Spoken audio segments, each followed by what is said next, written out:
takes it.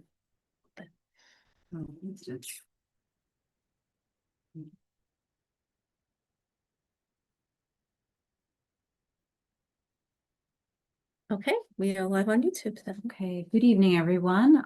It's May 7th, and this is a meeting of the Zoning and Land Use Committee. I'm Stephanie Simone Mahaney, the chair.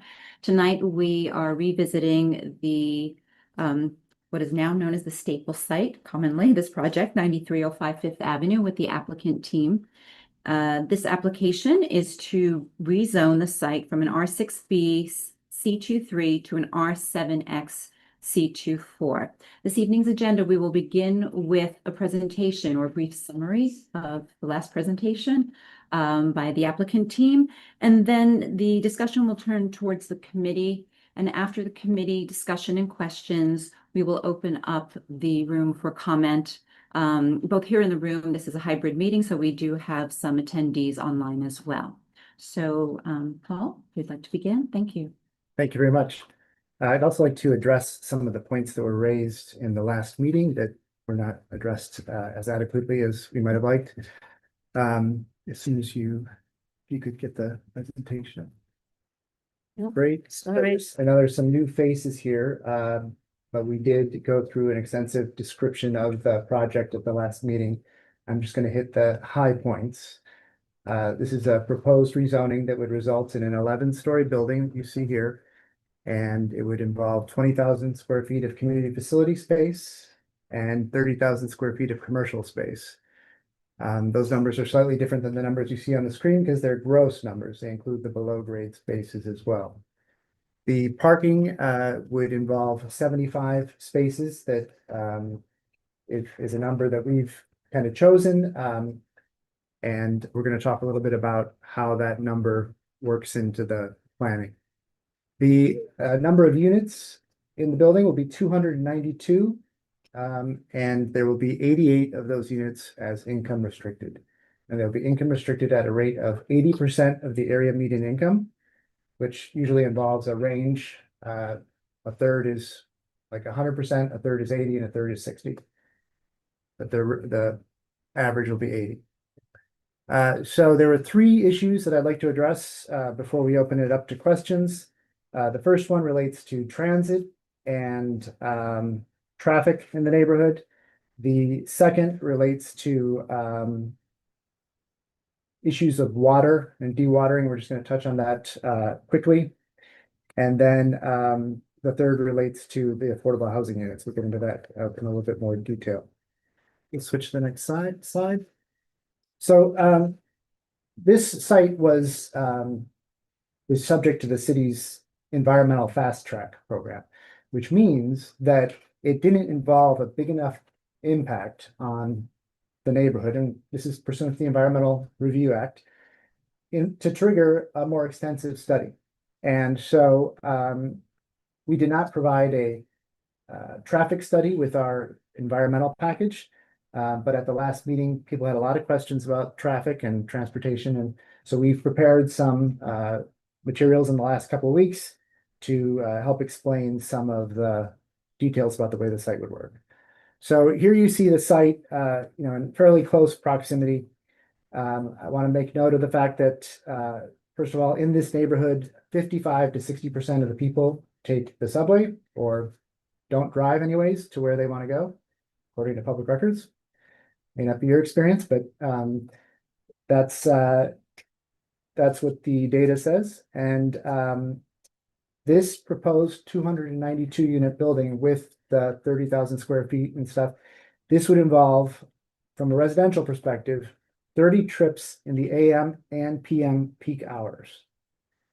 And so what that means is that in an hour, there's as many as, in 1 hour of the day anyways, there is as many as one car every 2 minutes coming and going from the site. The parking garage location is on 94th Street, where a 32-foot curb cut will provide access to the below grade spaces.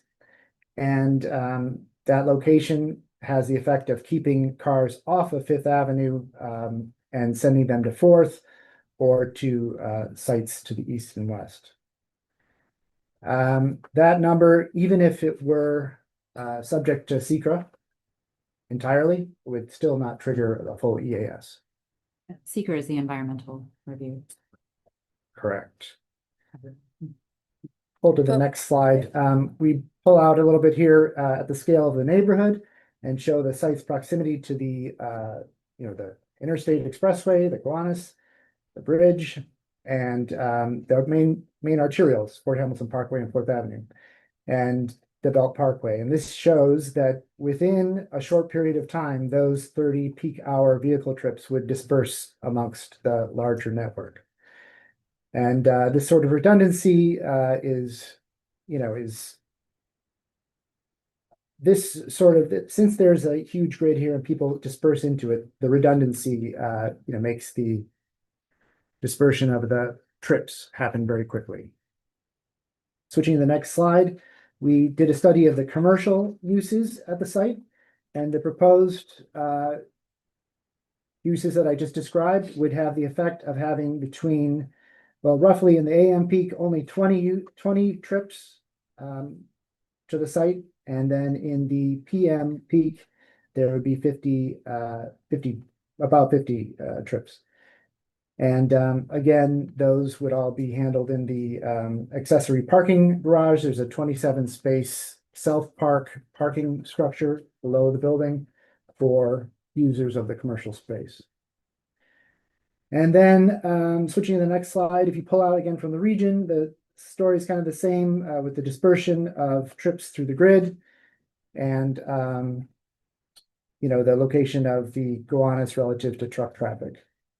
So that's essentially a quick back of the envelope on a traffic study. And were we subject to secra, we would have performed something just like that and submitted it with our EAS.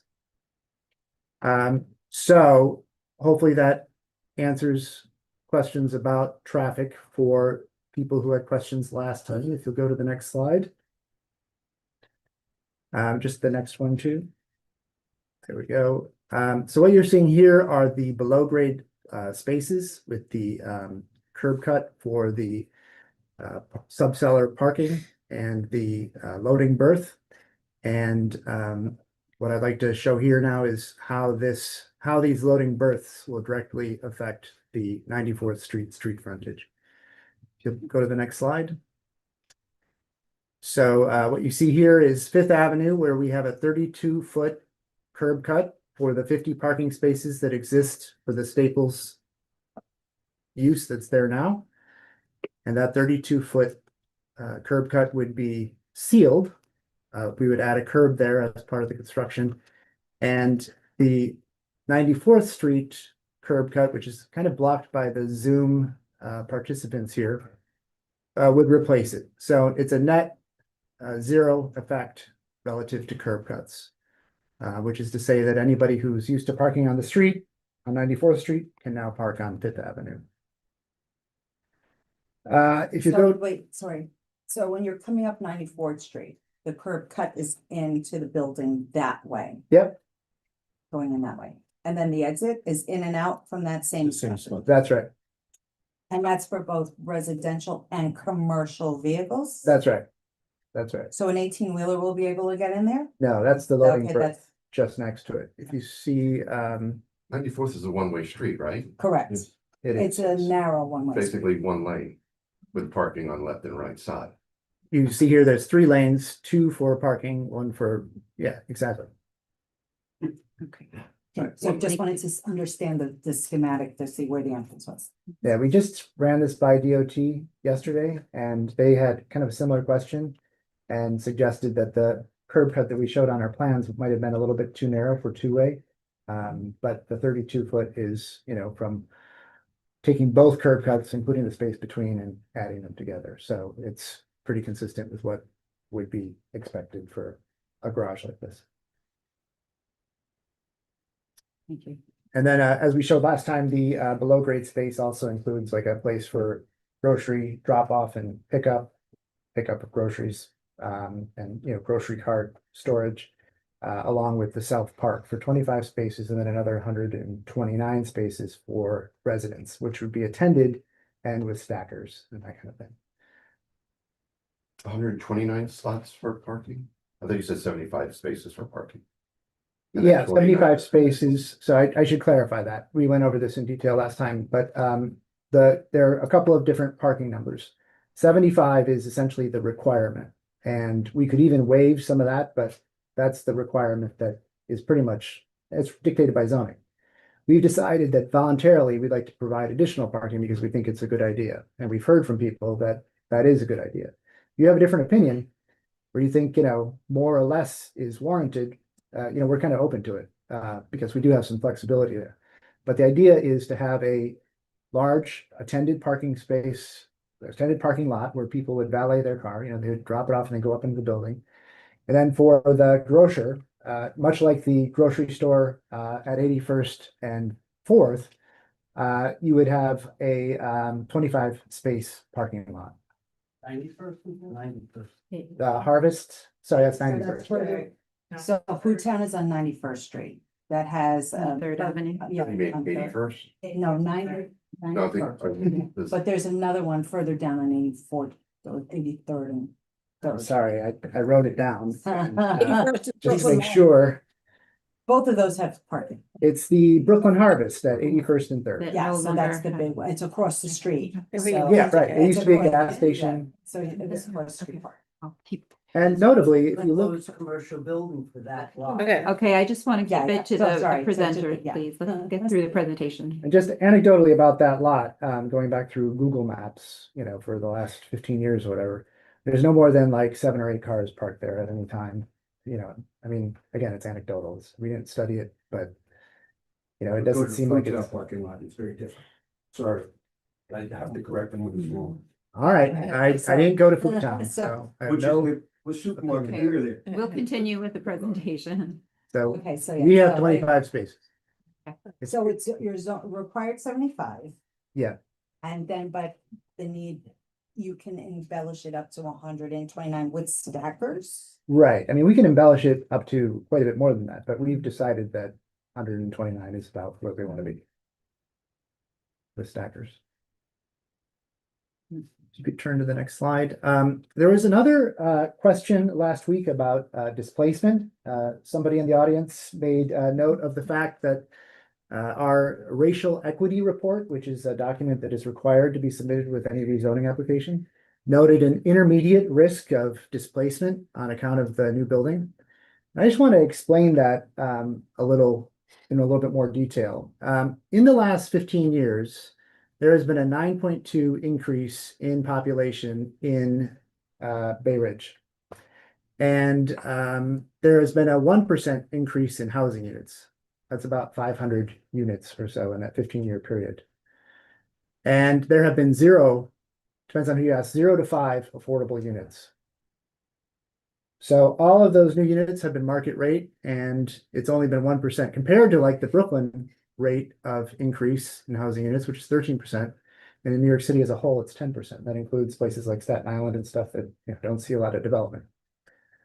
So in that context, the racial equity report studied the situation and decided that there were 3 subcategories of risk in a connection with displacement.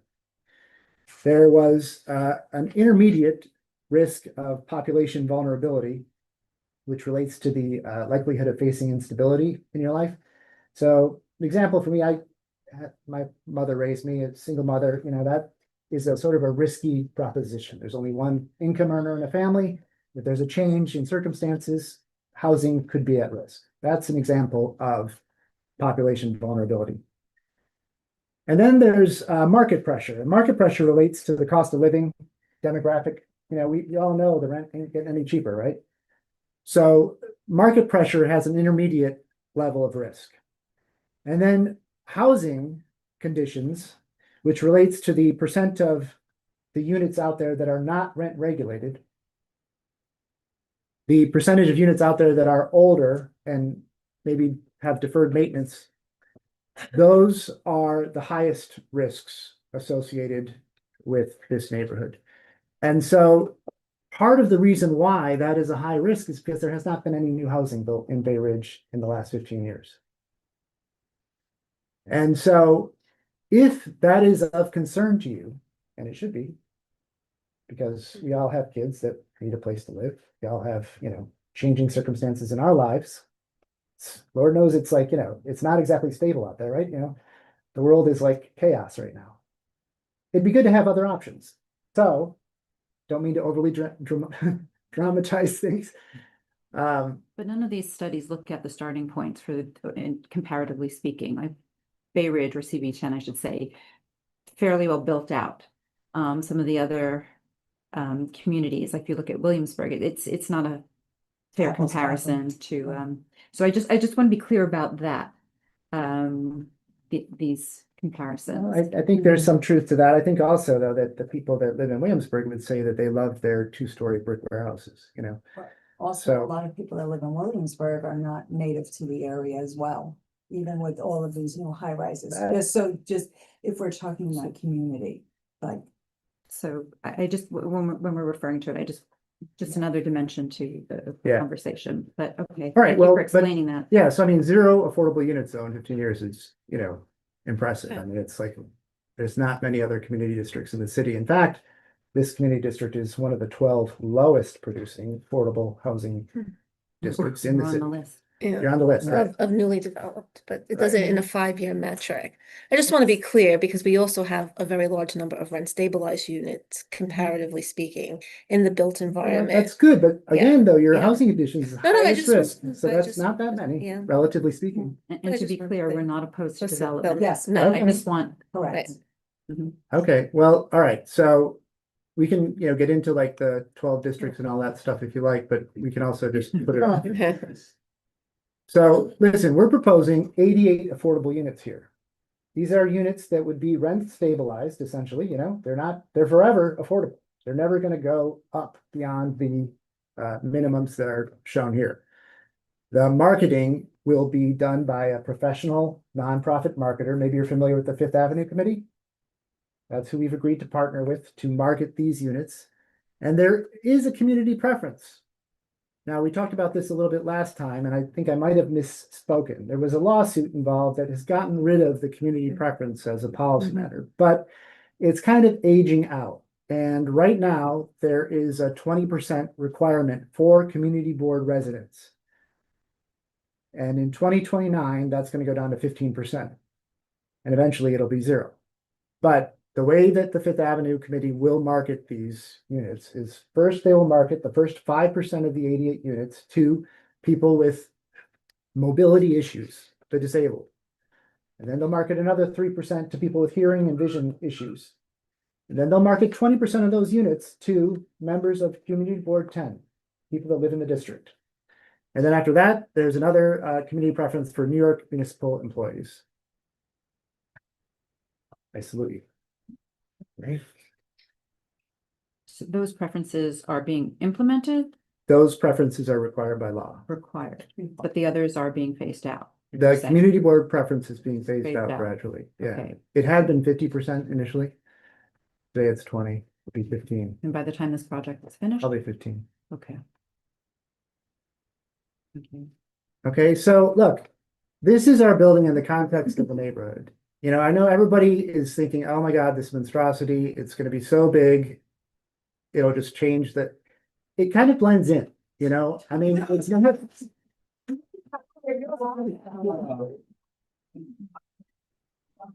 Don't pee on my shoe, tell me it's raining. You guys, you can handle a building like this. So, we can get to that, but Yes. please, Let's please see. finish your Let's see presentation. the next slide. Here it is, a little closer up. So the choices of white and brick kind of go with the pastiche of different colors that you see here. I know you guys really liked the building in the middle there from a couple weeks ago. They used limestone. Maybe you prefer something a little bit more posh. That we're kind of open to suggestions that way if you like, a different architectural style. Next slide. So as a recap and to go back over some of the things we talked about last week, this is new housing that'll create 88 new MIH units, forever affordable. We'll have a vibrant pedestrian-friendly ground floor retail user, ideally a grocery store, for those of you who are not.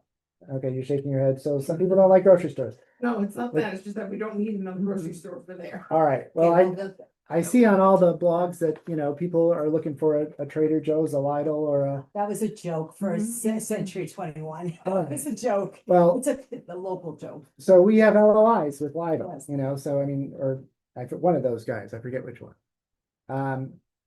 This is a very real possibility. If people hate it, I mean, we're willing to go and find a different retailer. In fact, the thing that we thought we might propose, that might make you happy is a dry goods retailer. Less shipping, less traffic. Think about like a Banana Republic. Not a Banana Republic, but something like that. Again, some clothing, a bank. Yeah. We're open to whatever, and we will take suggestions on an approved application and go out and try and make it happen. So there's going to be a large community facility. Again, the daycare is the ideal use. We're 2.5 years away, but that's the idea. Public realm improvements, including street trees. We're going to knit together the disparate retail strips to the north and south of us by a continuous street wall instead of a big parking lot as a gap. And we're going to provide ample parking for all these uses. We think that what we've proposed is pretty reasonable relative to, how many people drive and how many people don't, and what, kind of makes sense. But again, maybe you have a different idea. We'd love to hear about it. So that's the project, essentially. If you'll go to the next slide, here you see a view of it from the front. And I want to explain to you just real quickly as context, if you page one more, this is how we started. And because this uses the full envelope, city planning suggested that this is where we show a 14-story building. And, it seemed a little tall, but we thought, maybe a little less tall would be good too. And so we figured out a way to bring it down. And if you go back one slide, and what we did is we filled in the back. And so we have an ample courtyard. It's a 134-foot deep site. So it's kind of a unique situation. Most sites are like 100 by 100, This is a deep site. So we were able to include 3 piers with courtyards in the middle that, include many of the units. It's the same amount of square footage in both drawings. But, maybe you like a taller, more, less bulky building instead of the one we've proposed. We'd love to hear about it.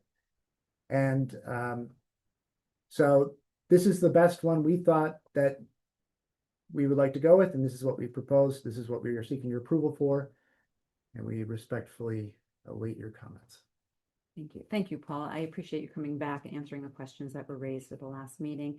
I just wanted to say a few things and then take the time to ask a couple of questions, but I just wanted to remind the committee that despite all the talk about the facade of the building, the design, which stores might end up in the space, we are ultimately here tonight to discuss the zoning district. That is our role. Again, we are at advisory.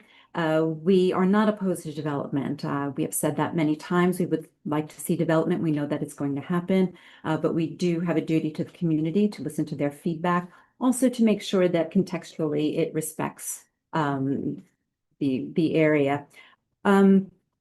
Actually, when I wanted to provide everyone with a reference point, because the current zoning is an R6B. Justin, can we put up that slide, please? Yes. So everyone knows what we're talking about. With the city of Yes, the R6B, prior to the city of Yes, the R6B had an FAR of 2. So under the city of Yes, it is naturally, as of right, increased to 2.4. So baseline, there's been a 20% increase in the FAR and about a 30% increase in the height. So that's the as of right, the R6B.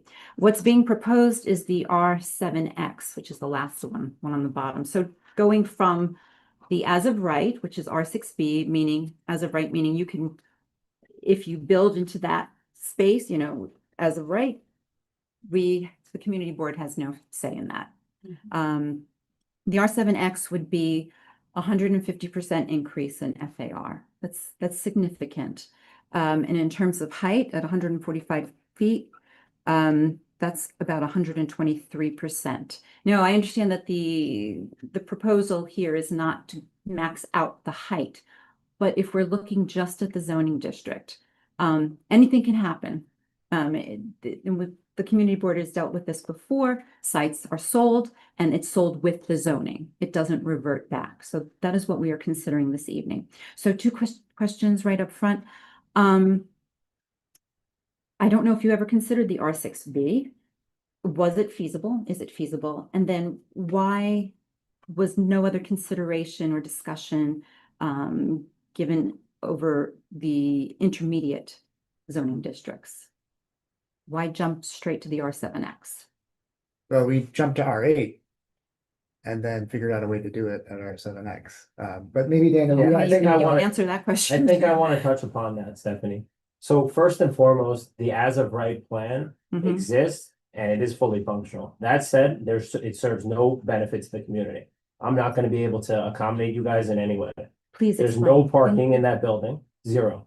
It's going to be 99 units, zero parking. I'm going to be selling condos at $1,400 a foot.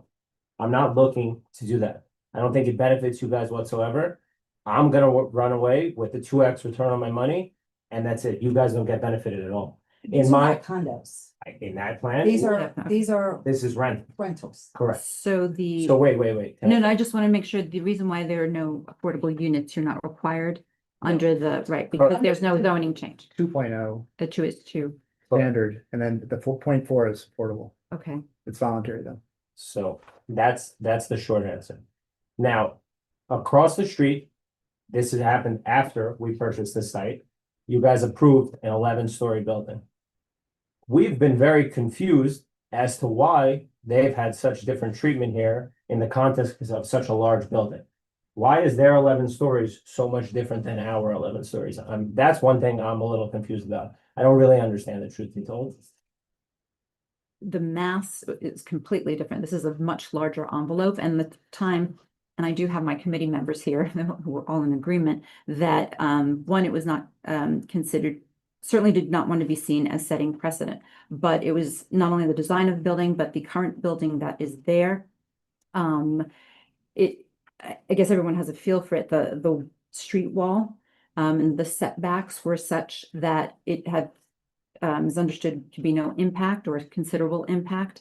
I'm trying to remember the other. The building was limited to, it was vacant, limited to only commercial Commercial. use.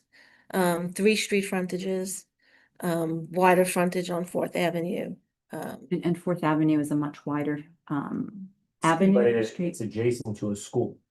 The school in itself, which is the primary concern of a lot of community board members here. The way I'm interpreting it and understanding from you guys, which is totally right. It abuts a school. There's children going in and out, there's school buses. I don't understand necessarily how that site you can even compare in terms of its location and proximity to tremendous vehicular traffic to ours. Ours, on the other hand, if you look from a traffic perspective, is much more suited to accommodate a bigger building. Actually, it isn't. I'm not so It sure is about the not, and I can traffic, tell you from this but past weekend, it is definitely not. And one of the biggest concerns was about the traffic. The Verrazano Bridge is right there. You're right, that confluence at 92nd Street is a lot, and that street on Fifth Avenue, even on a good day, gets backed up with just regular traffic as it is. When the bridge closes, which it just did, it was just partially closed for the Fibro Bike Tour. There was massive traffic that backed up, not only on that avenue, but on Fourth Avenue, coming down Third, all the way to Fort Hamilton Parkway, where I live. There, it does back up at the drop of a hat. And your proposal of like how you're gonna do parking is very similar to what they did at Food Town, which causes a problem on 92nd Street between Third and Fourth Avenue with their in and out. Same idea. So it's not just one thing, it's a confluence, but like Stephanie says, we're not against the zoning or adding in additional housing.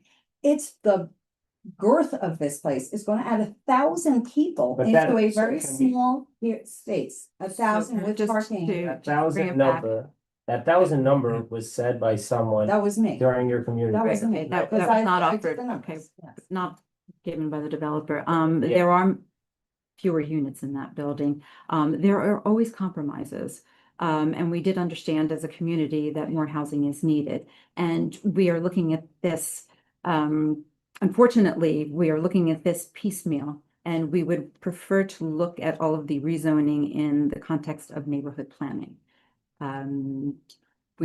So I think the question is why this district? Why did you choose to do this building at this height? If you thought, if you just said that if you just built what you're permitted to do today, you would double your money. So why, I assume if you did half this building, No, it does not work because there's an MIH requirement on it. The second we rezone the site, there's an MIH Yeah. requirement on it. Mhm. The MIH requirement all but makes this building not profitable. the building you're proposing. Correct. On top of the fact that you're gonna require that I do an abundance of parking, which I respectfully agree with you guys, in this community, 100% need it. And that was why during the first meeting, I said first and foremost, that that's why we're here. We're here to have a discussion. I want to hear from you guys what it is you guys think you need in this area. Because at the end of the day, you guys are 100% right. You're the residents, you've been here for decades, even generational in certain instances. So I can completely respect how us coming here, you guys think, okay, what is this guy doing here? He's building a monstrosity, let's get it. You're the person that purchased the site, correct? Yeah. So it's all about, it comes down to profit, it makes total sense. Not necessarily. It does, because if you're doing a deal to build an 11-story building, in order for you to do it and get the money for it, it has to have the MIH in it, correct? So, No. wait a The second, mandatory no. housing. The To do the rezoning, rezoning, they'll be required to provide the affordable housing. Right. But I'm not following that. If you just did as a right, didn't have to come to the community board, you make twice your money. You build this building, you don't make any money? Is that what you're saying? Which building are you referring When to? you're building- the one when you're that you're proposing- proposing? The Staples site? Yes, this is what we're talking about. You're saying as of right? Maybe, No, maybe I no, can no. create I'm some defined confused terms here. here. So we have an as of right situation that allows us to build 100 units, right? That's at 2.0 FAR, not 2.4. Okay. Because those would be all market rate and they would be condominiums. But you just Okay. said you double your money if you did And that. if we did R6A, we would do 200 units. And if we did what we're proposing now, we would do 300 units. But think about it, okay? So with the 200 unit proposal, that's like R6A 4.0, right? Mhm. With that one, we would have to do 30% of the 4.0 affordable. So that's 1.2 of the difference between the 2.0 and the 3.9. So it's really only a 0.8% difference, 0.8 difference. With our situation, we're doing 30% of 6. So, it's 100 units of affordable in a 300 unit building. Okay, I just want to go and start. I know we have other committee members who have questions. Thank you very much for the explanation. I'd like to turn it to the committee. Ralph, you have a question? Yeah, thanks, Stephanie. I just wanted to go back a little bit, talking about the other site that we went with. I Yeah. believe that building was 9 stories, not 11, right? No, it's right, it's 11 now. Oh, It's 11 now with the setbacks. But Mine was a setback. It And was eight- not- It was 9 with the setbacks, right? no, I think it's 9 Yeah, now. right. it's 9 now. It's going to be 11. Right, but there was different setbacks. Setbacks at 9th floor. Right, okay. Because they may be the same number of stories, but the bulk on the Staples site is much, much Yes. larger That's- and much Actually, bulkier than that's that. not exactly right because you gave them an R8, which is a 7.2, wasn't not a right. 6.0. So in terms of He like wanted actual it, but bulk square footage, He couldn't get the R. He couldn't get the R8. It couldn't get right. Yeah, he said he Right. couldn't get the R8. Right. And I that have building to has pull a the lot file, of I don't have it in front, I'm sorry, that's, yeah, Trying to focus on this one. yes. yeah. But right. Okay, thanks. Barbara? Hi, I just have some issues. I don't know how you're going to be able to fulfill the retail section. There are a number of supermarkets in the area. Also, I'm concerned with flooding. I know you sent us an illustration of the new way that they would deal with flooding, but at the last meeting, residents spoke in great detail about their basements being flooded. So how will we deal with this? Thank you for asking the question. I meant to cover that in my initial remarks, but I don't have a slide for it. There are two issues with flooding. One during construction, and that's the video I sent you Yes, from Daniel's site. Yeah. You know, that he showed a couple of different examples of how that's dealt with on a large construction site by digging holes and managing the water. With regard to the current situation and the situation in the future when this building is built, you have an issue in the neighborhood related to the combined sewer overflow problems. It's common in America because we made a national mistake in the 20s or whatever by combining our sewers. And in order to fix that, you got to separate out the sewers, one for sanitary and one for drains. And we just haven't done it everywhere. When Gowanus went through an 82 block rezoning recently, the city dedicated money for upgrading the sewer system. And I think that'd be a great thing to advocate for, particularly in light of the fact that in the next 5 years, there's going to be a lot of proposals coming through the pike here and a lot of development in Bay Ridge going forward.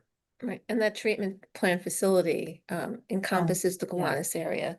It covers 5 community districts, and unique because we handle the sewage for 5 districts. We, in addition to the combined system, we also have a sewer tunnel system that runs down 92nd Street, about 80 feet beneath ground that collapsed a number of years ago and had to be rebuilt. So it's And it wasn't that long. it wasn't that long ago. Yeah. Any other committee members? They're all there, right? Yeah. I don't know if I can see them. all. Yes. You know, I'll stop share so I could see them all. Oh. Barbara asked the question. Okay. Oh, I don't have committee members in them. Ralph. Oh, Ralph? Thanks, Stephanie. I just wanted to address what they talked about in terms of the look of the building, because I know this is a zoning application, but the zoning in our neighborhood is contextual, and I think it makes the neighborhood feel cohesive. So I find our streets to be very pedestrian friendly, and I think the board needs to support that contextual thing. So I'm looking at the building, and it just seems like it's a very large, high wall on the street and not very pedestrian friendly. I appreciate that you've done some breaking up of the facade a little bit and the setback with the glass, but I'm wondering if there's some other moves you could make to make it more contextual. You know, I walked around that area and there were a lot of really nice brick buildings there that have nice colors and nice patterns. And I'm wondering if you could maybe pick up some of that. Like the gym across the street has some really nice brickwork.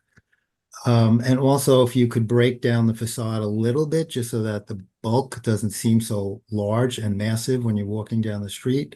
I think it would make it feel like it fits into the block and the neighborhood a little bit more and make it more pedestrian friendly. So I'm wondering if you could consider that. You asked about some of the architectural views of the building, but I think that might actually help a little bit.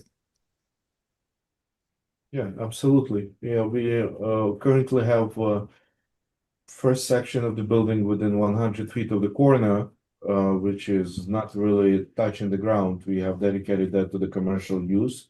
We have set back the storefront a couple of feet away from the property line to encourage the commercial traffic for the pedestrians.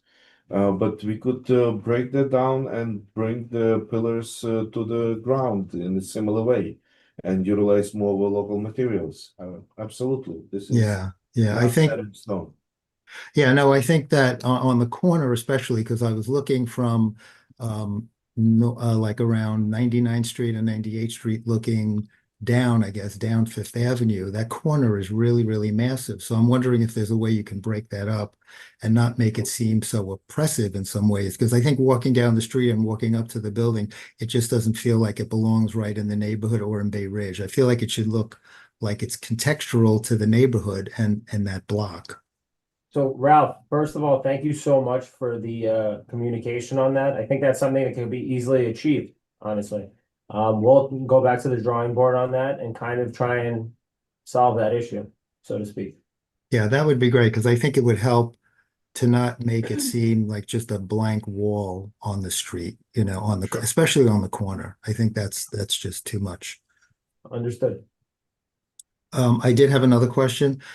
You had talked last time we met that you were doing some work in the park, the triangular park, just down the block, diagonally across the street. Could you talk a little bit about what you were proposing there? And are you anticipating getting some community involvement and what they're looking for in the park?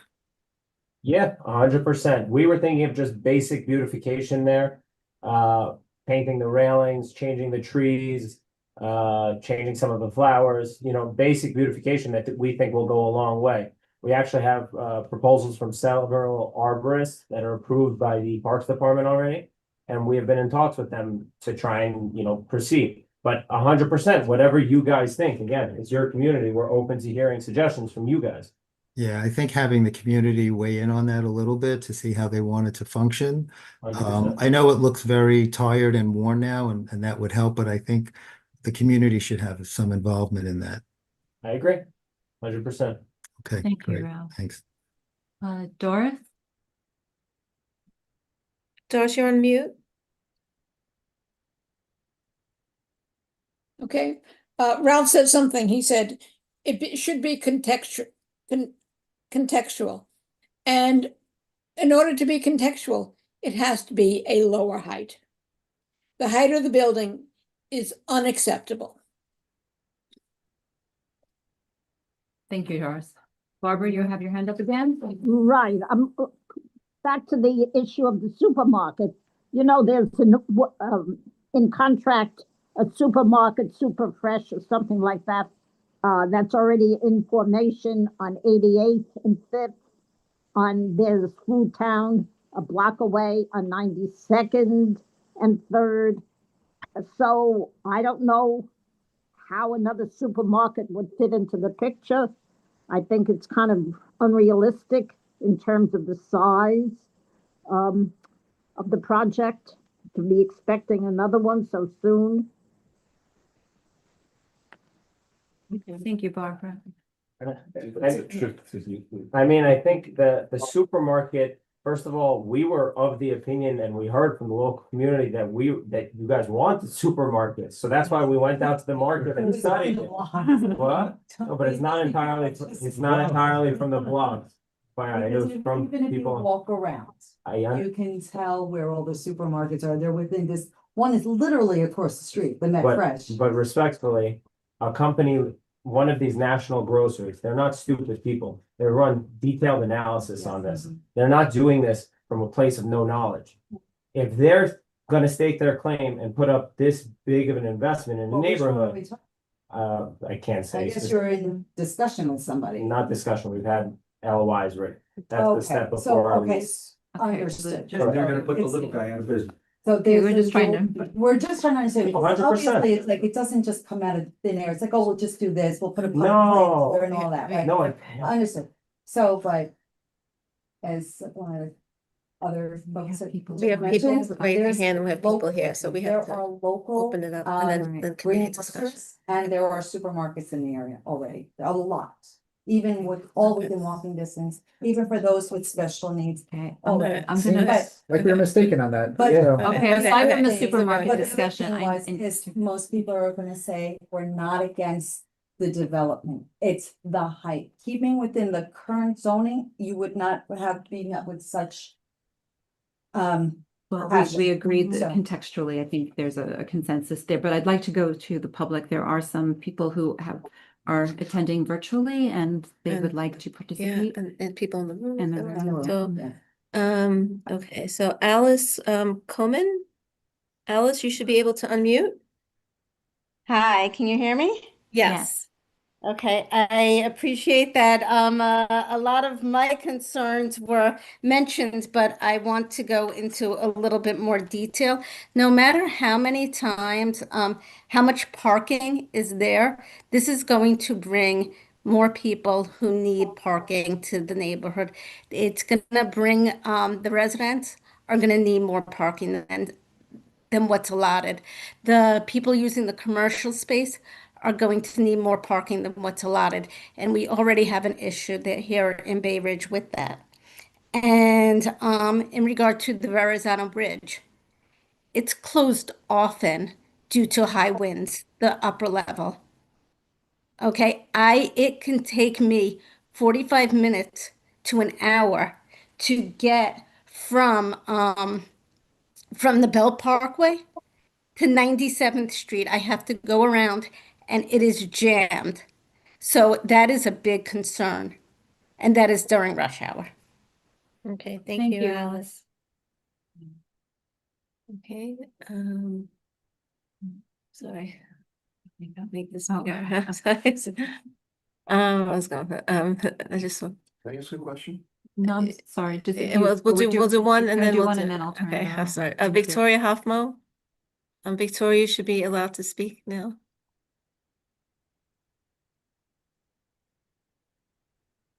I just want to say a few things because I didn't go to this first meeting. I'm just reading about the project and catching up.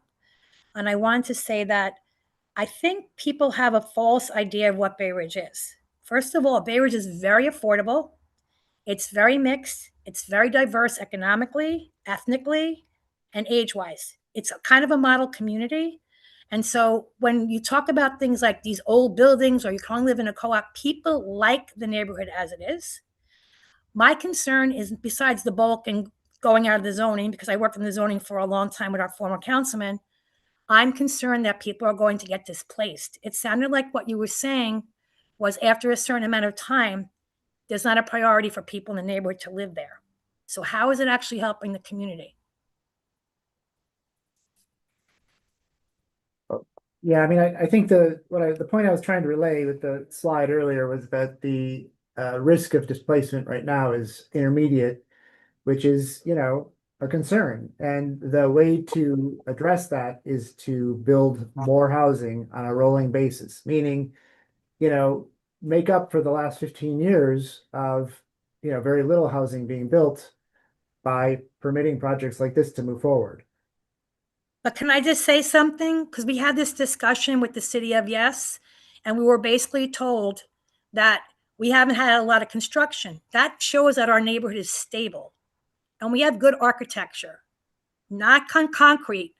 And so they were basically saying that because they're determining what's affordable, not by the cost, but by how much has been built, we'd have to knock something down to build something that's going to be less affordable. So I think it doesn't make sense to me. Thank you, Victoria. Thank you. But in this case, we're not knocking anything down. We have a Staples that's an inadequate use group. Staples is no longer a business that's feasible. You're not looking to open up more Staples, excuse me.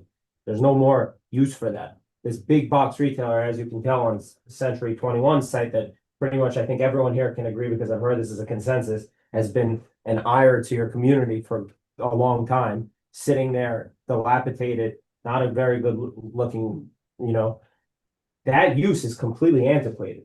There is no need for it anymore. It's very hard to make anything work in that kind of use group. Right. So But the what we're zoning allows residential, but the zoning there now allows residential. now, it does. Right, yeah. But I'm not even sure that that's the route that they're going. I heard differently, but Right. nonetheless, that's Staples not my site. point here. The That- site now that we're, Right. your site Yes. would allow residential, Correct. right? Yeah. But the point is that there's no rental housing that can be provided whatsoever under the current zoning. It's completely out of the question.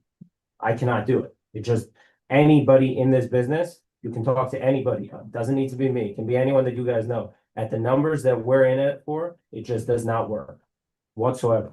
So a rental project, providing rental housing for the neighborhood, is out of the question. So you're saying an R6B would necessitate the sale of what, Condominium. condos? Yes. Okay, I just want to be clear.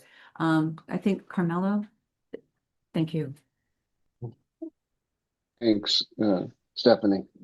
I just wanted to make sure that we all understand that we're part of New York City.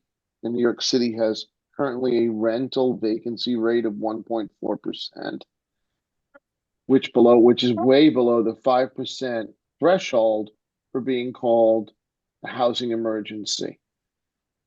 We're gathering more people in Bay Ridge, and all we're doing is driving up the prices of houses. That we're driving up the prices of rental apartments, and we're making ourselves unaffordable. New York City has a unique problem. There's not enough dirt. So in order to make room or change the way we use certain spaces, we have to rezone them and or reuse them and remake them. And I just want us all to keep that in mind when we understand what we're asking here. I love our community. I've been here all my whole life. I was born in Bay Ridge Hospital. This is my ideal community. But we also have to recognize that growth will help the community as well. Our retail sector is lagging because of this in a way. There's an unaffordability happening here because of the unaffordability of apartments, because of the lack of supply. Remember, the number in Bay Ridge is a little higher than the 1.4% rental vacancy rate. It's only 2.9%. But it's well below the 5% threshold to say even we have a housing emergency. So I'm not saying that we should move forward with this megalopolis project the way it is without inputting, making our input known. And in some cases, I actually prefer an EIS on this one. But we should work diligently with developers who are willing to add housing stock into our neighborhood in a sustainable way. Thank you, Kamala. I just wanted to ask, because we're talking about affordable, the MIH units, I mean, those are income restricted. I just want to get the lexicon correct. What do you anticipate the market rate rents to be? Because those will make up the majority of units. And we keep talking about affordable housing. How about affordable for the market? Do you have any estimates? Yeah, our racial equity report deals with that. And so it's roughly about 100% of AMI. So some of the restricted units would be essentially at market rate now. But I think the idea is that those are going to be restricted at that level forever. And the market rate units are going to go up, right? Basically, the luxury units are gonna be paying for the income Yes. restricted units. So the What's the studio monthly is rate? around 3,000. The studio, so what you're saying, the studio would be about Or if you 3,000? go to the slide, Yeah. I have it all there. So yeah, it's a cross subsidy. It's an internal cross subsidy. And that's why the R6 with the 0.4 affordable doesn't make any sense. Just do condominiums. And then say R6A, that's double that, right? 4.0. It doesn't make any sense. You do 30% of that. 1.2 of the difference, is going to be affordable. But that also creates an artificial increase in other rents in affordability in the neighborhood. It drives it up. No, it doesn't. Okay, I don't want It's to. been, I'm not arguing, but the current scheme. But these are the based on their affordable- schemes is what's These artificially These increasing are rents. affordable, but the 100%, you're saying that the 100% of AMI, the one listed there would be The according market. to the market rate. Right. So at the studio level. Bay Ridge sits roughly right in the middle of the region in terms Oh. of, So the affordability. studio would, okay, and then the 2-bedroom is 3,650. Correct. Okay. You would have units higher than that? You would anticipate? No, I mean, No. well, market rate units, it could be higher, yeah. Okay, yeah, But that's all I not wanted to those. make clear. Yeah, not those. Okay. All right. And these are rentals, They're all The rental. whole building would be rented. all rentals. Oh, he took his hand down. Okay, do we have anyone, I wanted to In go the in the room, room, I'm yes. sorry, this gentleman had. Yeah. Thank you. Like you said, your community, Yes, so you're not part of our community. that's right.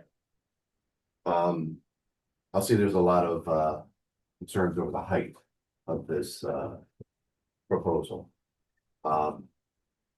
Question for you, when you go to the site, you go during the day, you go at night?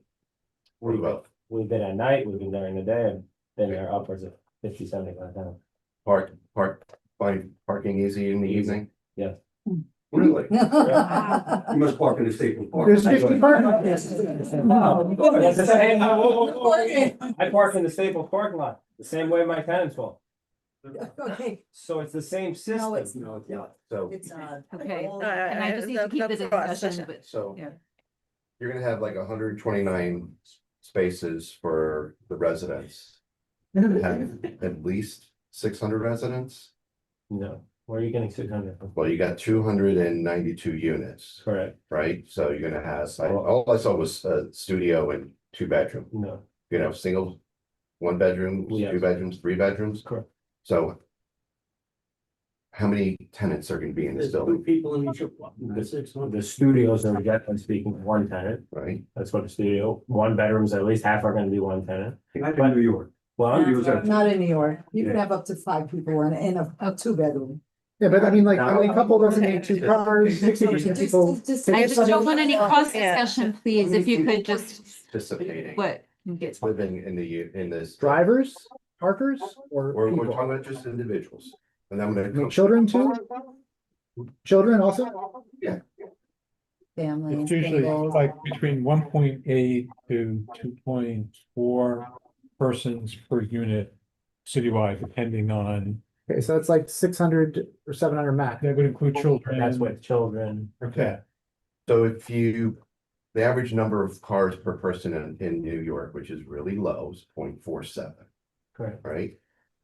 So if you have 600 people, you're gonna have roughly 300 vehicles. I know, it's That's per fucking per over. household, the cars are per household, not per people. Yeah. So it's Per like a household. car per 40 something Yeah. per household, like half that household.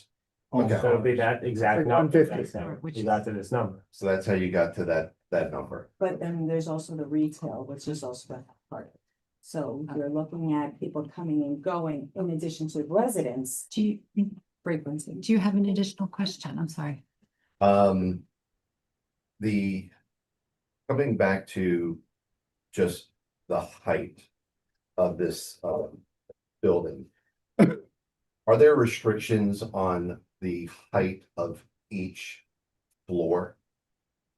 So you're gonna have 11 floors, Yes. all right? Is there a maximum height from here to here? If this is 11 feet, can you do 11 feet? Is it 9 feet? Can you do You do, 20 feet? you do larger for the planes.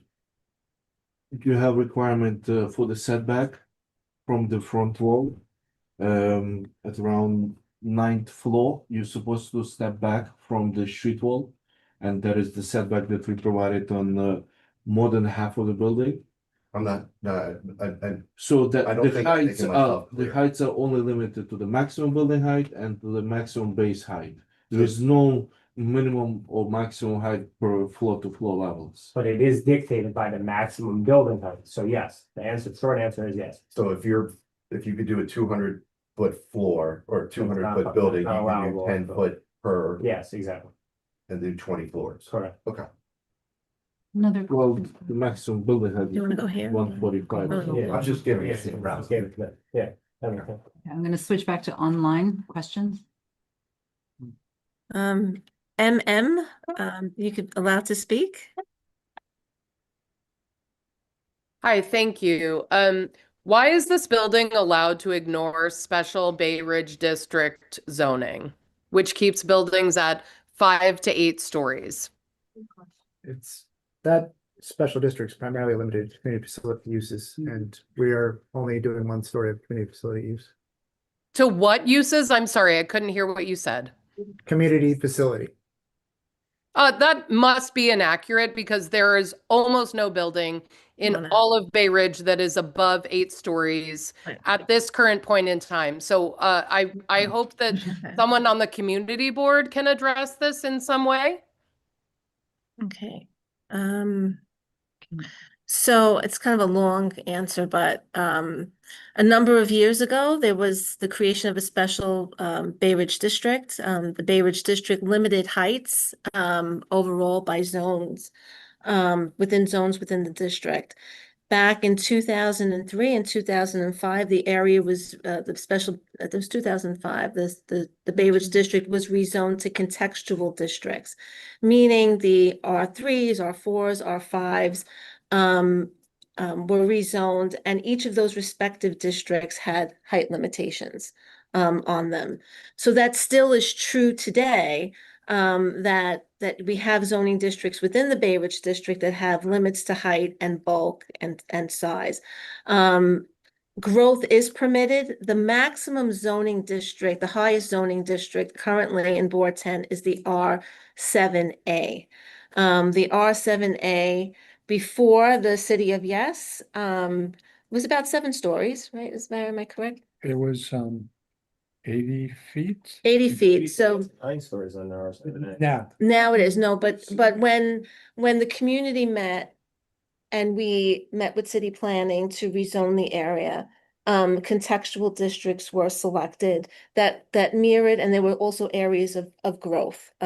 So that we did have building construction near Fontbonne Hole. You'll remember there were, 1 and 2 family homes that were knocked down, and within the R7A, a 7-story, another near St. Patrick's where Pippin's used to be. I mean, look, these are just examples.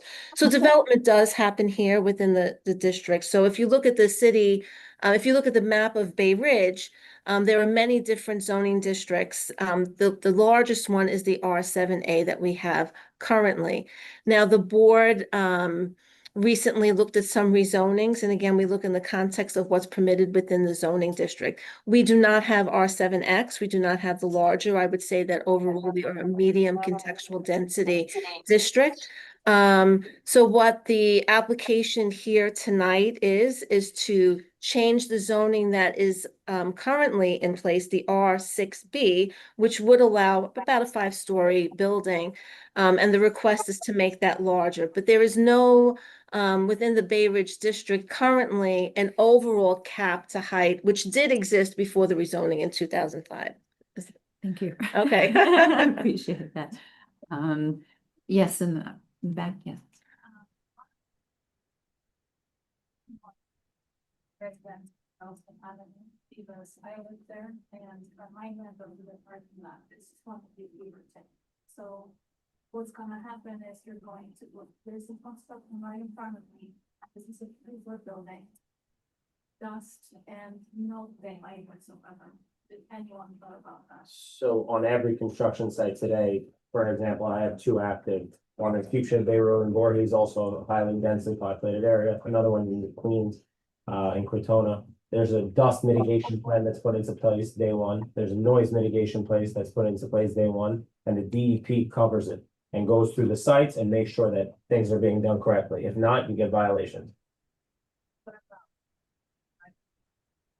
The wall right in front of you will be virtually the same as the staples that you have right now. We're gonna be doing a large set.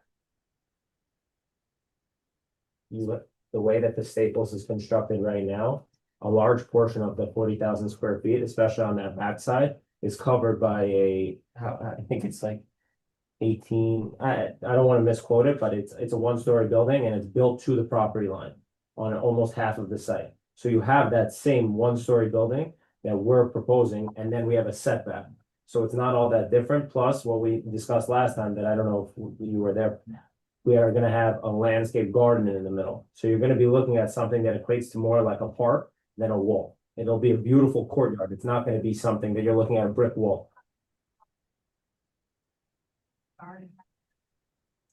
There's going, the building is going to be. Can we show them? You can, but I wanted to Yeah, no, I just, expect- no, I wanted to ask just to make it clear, even if you were to build as of right, even if just under an R6B, would there be the same situation? Yes. Yes, so even without a zoning change, you might be looking at a wall and no one would put a garden there. So in other words, the zoning change would not necessarily affect the outcome. Okay. Did you want the slide? I don't know. Oh, Proposed, To have a 30-foot setback. we have a 30-foot setback. Correct. In the back. Yeah. Is that Thank you. 30, to where the courtyards are or where the? No, where the ones that are stepping out. The portion of the building that are stepping out closer to the rear port, Yeah. it's That's- gonna be 30 feet that's from it, yeah. The side is, Correct. yeah, because the side is 134 feet in depth. Okay, I'd like to Yeah. take another question in the room. Referring to the building on 92nd Street that was approved for 11 stories. Yeah. That's not on a residential block. I live on 95th Street. That's my block. There are all private homes on the block. Another reason, that's another reason, yeah. There's no private homes right there. It's like a commercial corner. I agree with you in that respect, but if you look to our north, we have all Oh, yeah, commercial but, uses. yeah. If you look to our west, we have all commercial uses. So we're gonna be building a residential building there either way. And also to the flooding issue, we had lived in our home for over 25 years. And a few years ago, when we had very heavy rain, every single house on our block that went basement Once our buil- because the sewers can't handle it. Once our building is built, it'll be better. You'll be better off than you are currently. That I can guarantee. Because the way that these new buildings are built, Eric can also attest to it. We create detention tanks in the building, so the water retention system is No, improved. we're not It's not talking worse. about only stormwater. Right now, We're also stormwater talking about takes the parking lot sanitary, the onto the loads, street. the added loads. Yes. Yeah, we haven't really discussed the added loads to the system, which is something that a lot of the people on Fort Hamilton Parkway and 92nd Street, so they have less, lower diameter sewer pipes, so their loads fill, and often blocked because the regular sanitary load is much higher in the area and some block and it comes down and it's pitched to the tunnel. It's a very complex system that we've learned over the years, so that many of the blocks have received larger diameter sewers to handle the additional loads. But some of the side streets like 94th Street have complained to us that they get, recurring sanitary backups, not only in wet weather, but also in dry weather. So that's a little bit different from the stormwater capture, which you're talking about, which I understand, does help during heavy rain events. But I think that some of the residents who we speak to in that area have also complained about the sanitary sewers not being large enough to handle the loads, the actual sanitary load. Okay. Right, have yeah, other it's questions. Bernadette Carmen. Bernadette, I didn't say that. Bernadette, you can unmute. Hi. It's just a couple of questions. I'm on 94th Street. I'm off of Gelston. Just a couple of points. One, tonight, it took me 40 minutes to find parking at Bay Ridge. My big concern is the sewer. When we started having the sewers backing up into our basements on a regular, I was told by Justin that our sewers are at capacity. And the only way to solve it was to do French drains, which I actually did invest multi-$1,000s and I still back up. So adding all these residents, you're putting even more on the sewer and it affects us. They're in a building, you're going to take care of that building. No one's going to take care of the private houses that are down, up and down 94th, on Fort Hamilton, on Gelston. How do you plan to address that? Thank you. I mean, from a public works perspective, it's hard for me to say as a private citizen and a private business that I'm gonna make something like that better. I'm not gonna lie, I can't. It's just not possible. What I can do is try and make my building better to your benefit, but I cannot make public works better. I just don't have that capability. That's on the city to do, unfortunately, hopefully with the tax dollars that they generate from our new development. Do you But want we can all leave that up for a chance. So we have like 5 more hands. I just want to keep, I need to keep going. Yeah. It's like, but one of the Yeah. things about zoning, the way we have zoning now, is protecting what is already the infrastructure. What infrastructure can bear, correct or not? Yes and no. I mean, we need new infrastructure. It's a little bit more complicated, but it is a consideration. So I'm going to take another, take another question from online. We did online, we'll go here. Okay. You're, wait, I've got a question in the room. One Yeah. of you ladies, please. So, when you were discussing whether or not, sorry, let me go back for a second. If for some reason they say no to the rezoning, you mentioned that you would just walk away from this project? You said it's not feasible. It's not feasible. It's not to feasible pass to it. do a rental project. So there So, would be no rental housing there. There would be for sale condominiums likely at a price per square foot that's astronomical to the whole neighborhood. And they would sell. it would be very good. It But just, I don't know if it would be good because I wouldn't be able to do half of the parking that I'm offering now. And you're talking about an overloaded site, I would not be able to offer even a quarter probably of the So parking. it So sounds the like effect it- would be much more dramatic on the neighborhood in that as of right scenario. I would still be able to do a large community facility. I would still be able to do a large commercial, all with waiving all my parking. I wouldn't have one parking if I didn't, Why, if the parking is gonna be below? because it costs a tremendous amount to do that. It sounds like you're not giving the community much of a choice, like it's either all or nothing, it feels like. with I'm your- trying to work with you guys in the context of the site, in the way that it And we'll can do it work online. financially for me and the stakeholders that I have involved. So that's why we're here, hand in hand, asking you guys what you want at the site, but it has to work both ways here. So, and that's the purpose of all these meetings, FYI, you know, like Ralph said, he gave us some suggestions. We're gonna go back to the drawing board. That's the whole purpose of all of this. Okay, We're we'll gonna go back do online. Vivian, you should be able to speak now. Yes, hi, can you hear me? Yes, we could hear you. So I have a lot of people have voiced some of the same questions that I have, but one thing I feel like has been really passed on is just this parking lot situation and how cars are getting in on 94th Street. Some people mentioned this earlier, but I don't feel like it was adequately addressed. If we're expecting a lot of large trucks going into this 94th Street entrance into the parking, I mean, even sanitation trucks and school buses always block up that street. I have huge concerns about what that's gonna look like, amongst other things. Thank you, Vivian.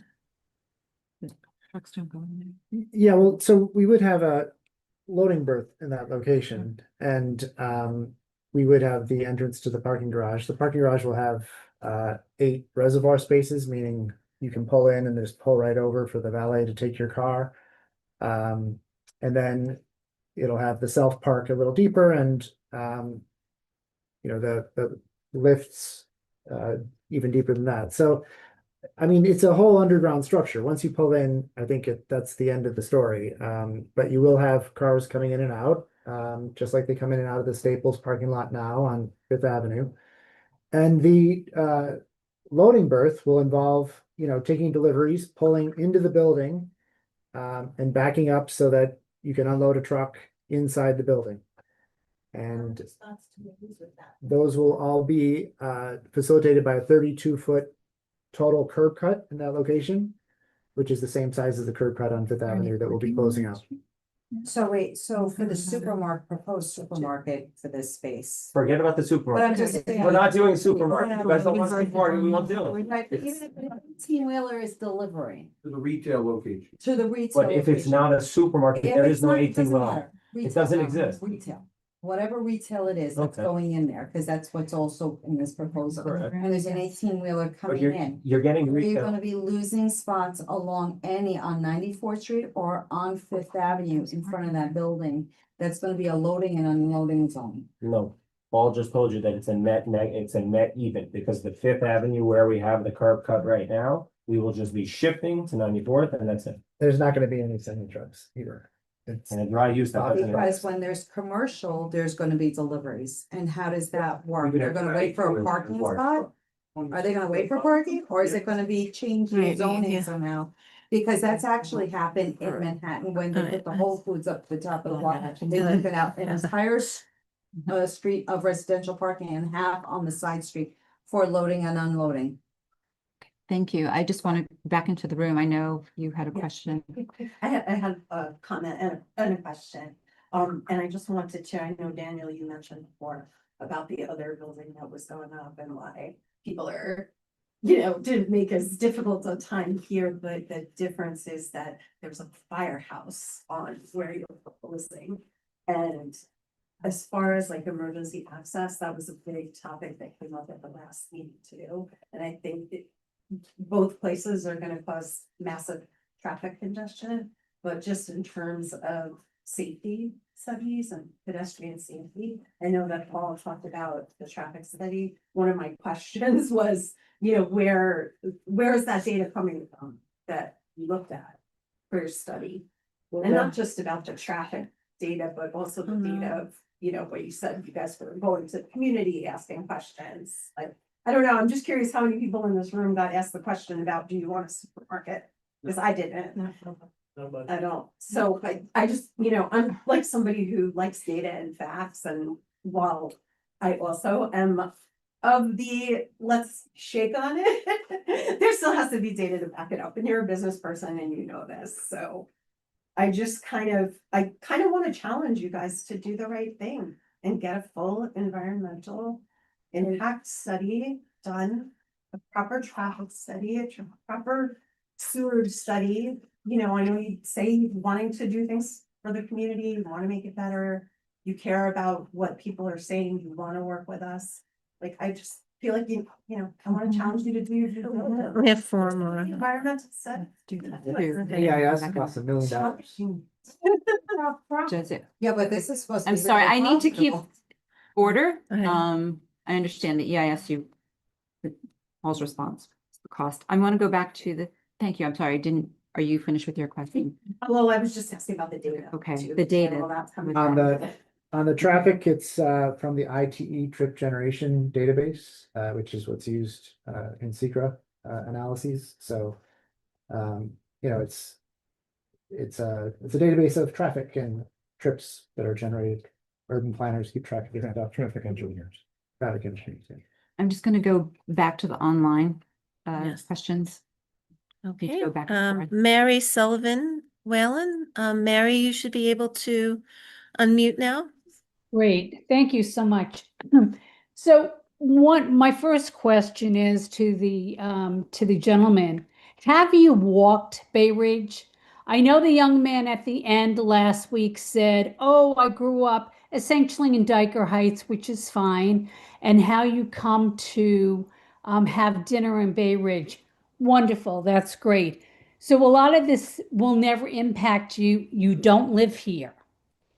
What really upset me last time, and I cannot tell you how much it upset me, is that you talked about how depressed Bay Ridge was.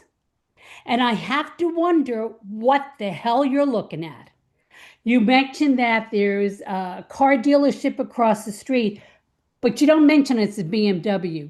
You mentioned that Kelly's bar across the street has been there longer than I've been alive, and I'm almost 70. You talk about the car wash.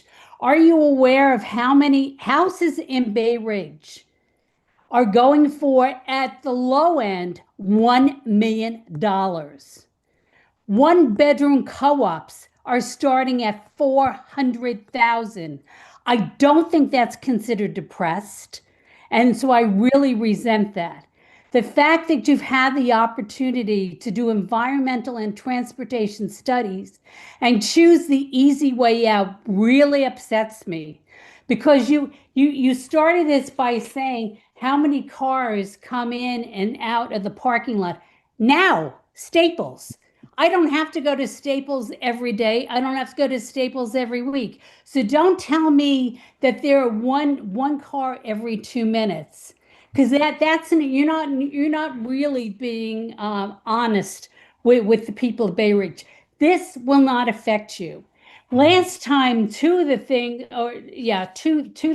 that when they talked about the school and places for kids to go to school, the response was, well, we assume that once the building is put up, that the DOE is going to come in and figure out where these kids are going to go. I'm sorry, that's a little late. There's got to be an algorithm for New York City. When you look at 292 apartments, how many kids can we expect to be in there? And where are those kids going to go? They're not all going to 92nd and 4th Avenue. There's only so many spots. And you can tell by the number of schools that are going up that those schools are needed now. Now, Thank you, Mary. Mary, do you have a specific question? I know you wanted to comment, but I just want to make sure your questions are answered. My biggest, okay, yes, maybe it is more of a comment than a question, but the fact is, why haven't you done these environmental studies? Don't sit here and tell us how you're going to beautify Thank you. So we're again with the environmental studies. Can I just speak on behalf of the applicant team and apologize for any offense you might have taken to any responses you heard last time? I think that maybe we indelicately, because we are not properly prepared, addressed the issue of housing conditions, which I explained earlier today, that's Bay Ridge is in the highest risk category there. And that relates to maintenance on existing buildings and the age of buildings and the lack of rent regulation in those buildings. So it's a urban planning topic that relates to some of the impacts that occur from a proposed building like this, and we think our building will make that better. On the environmental thing, the law doesn't require that we do it. It costs $1 million to do it, and so we decided not to do it. Thank But, you. and how much will you make from this? You're talking okay, about wait, spending Mary, $1 million. Move on to other, there's so many questions in the room. Okay, Just, let's see, if we haven't spoken before, we're gonna call you Max Davidson. Max, you could, unmute yourself? Hi, can you guys hear me? Yes. Thanks so much. I just wanted to, I worked down the block from this site for a number of years. And I just wanted to express my clear and unambiguous support for this redevelopment. I'm 30 years old. I live in a one-bedroom apartment with my girlfriend. We would love to start a family one day. There are very few opportunities to do that anywhere in New York City. Moreover, Bay Ridge has seen literally between 0 and 5 new affordable apartments in the last 15 years. I appreciate that there are concerns around parking throughout this community board. But I would ask, if you have kids or you have grandkids, are they able to afford to start a family in the neighborhood where they grew up and live a life in New York? So as we kind of balance the concerns around parking and other factors and community character, I would urge people to consider the opportunities to make New York more livable and affordable, particularly for young families.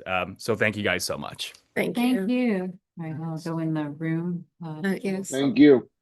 It's a perfect segue into my comments. One, the American dream is ownership, not renting. And the affordability crisis was caused by the city. Thank you for coming here and explaining this.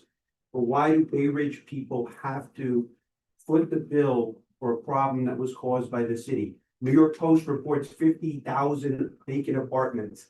The city controller says 26,000. So either way, there's 26,000 rent-controlled apartments that are vacant. You want to give us affordable housing? There's studies that say when you build affordable housing in an area, rents go up by 2.1% across the board. So you're not making it affordable. Affordable for who?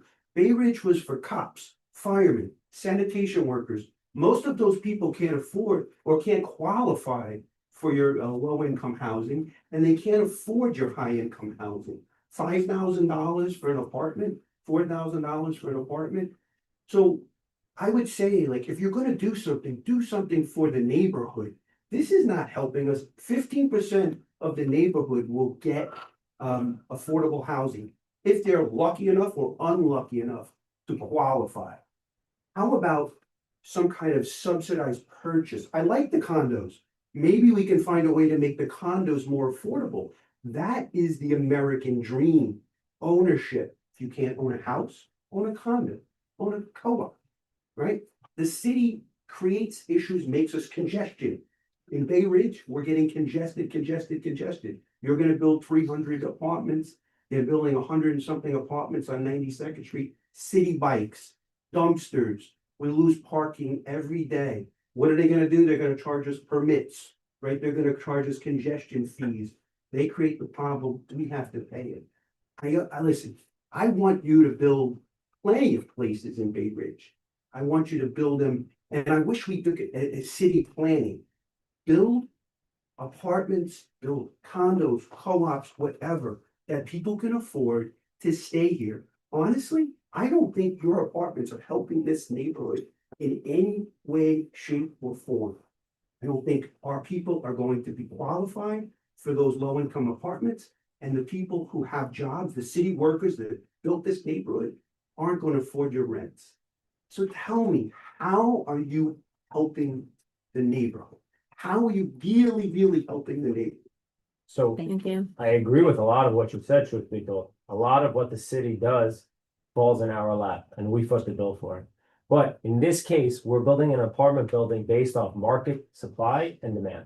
Now, the cops and firefighters that live in this community, the vast majority of them cannot afford to do so today unless they own from 24 years ago or 30 years or whatever. The fact of the matter is the study that you quote that says the more you build, the more expensive it becomes. No. Wait, No, the more rent stabilized or inclusionary zone.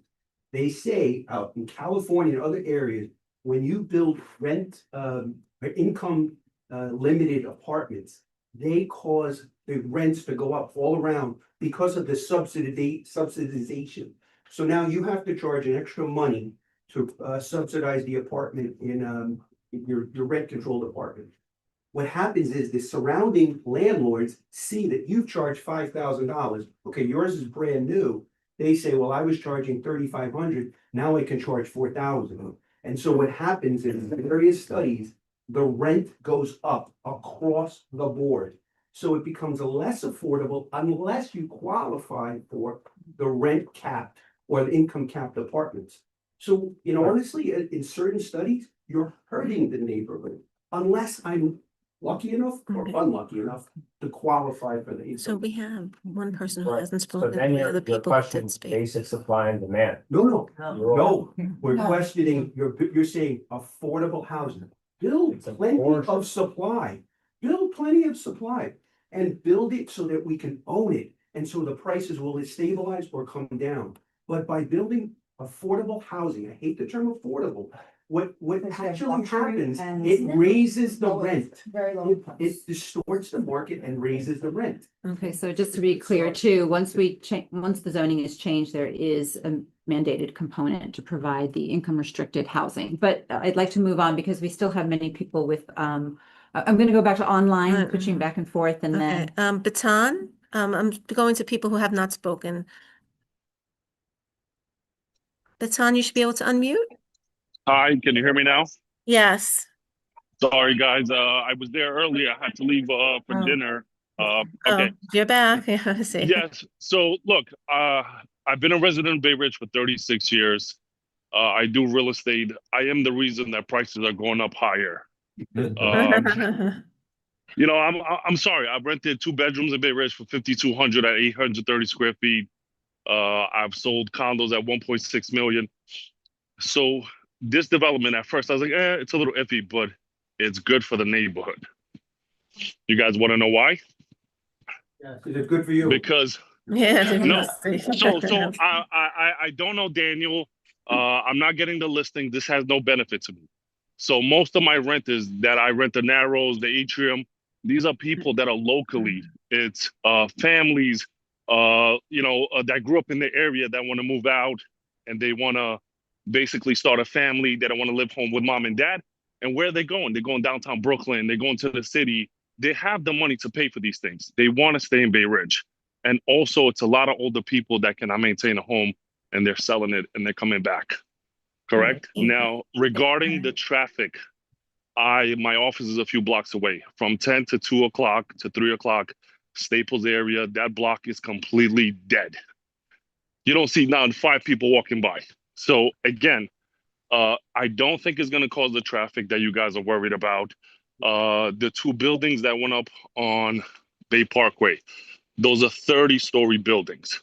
People drive by, they're impressed, they want to be in the neighborhood.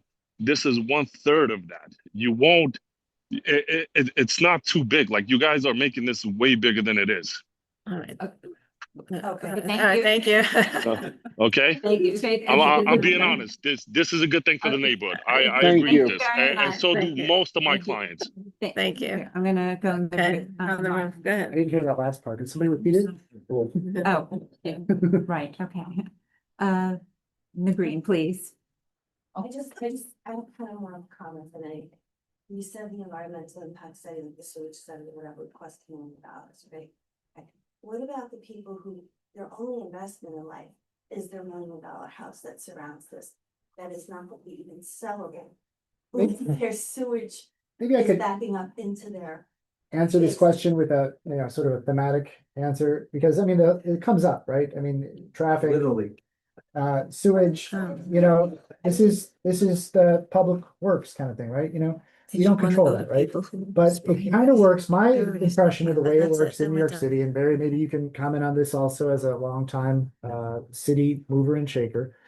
It's a chicken and egg thing. You got to build it for it to come. And you know, you haven't had any investment in the public works in Bay Ridge in a long time because you haven't made any new housing units in 15 years. No, that's That's not. not, it's not. That's not. 1%. 1%.